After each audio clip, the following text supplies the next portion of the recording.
Question number 5, निम्नलिखित कथनों पर विचार करें।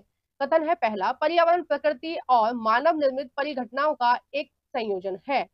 कथन है दूसरा, पर्यावरण शब्द लैटिन भाषा के शब्द एनवायोनेर से बना है, जिसका अर्थ है पड़ोस, और ये एनवायोनेर जो शब्द है वो फ्रेंच भाषा का शब्द है। ठीक है, फ्रेंच कहाँ की भाषा है? फ्रांस की। नेक्स्ट देखते हैं, उपयुक्त में से कौन सा विकल्प सही है? ए है केवल पहला सही है, बी है केवल दूसरा सही है, सी है पहला और दूसरा सही है, और डी है ना तो पहला सही है और ना ही दूसरा सही है। तो इसका जो सही आंसर हो जाएगा वो हो जाएगा आपका सी, ए पहला और दूसरा दोनों सही है ना। और ये पहला क्यों सही है, दूसरा तो मैंने बता ही दिया कि इस भाषा का शब्द है, ये बिल्कुल सही है, एज इट इज उठाई है ये लाइन मैंने एनसीईआरटी से। और ये जो पहला है ये बोल रहा है कि प्रकृति और मानव निर्मित परिघटनाओं का एक संयोजन है।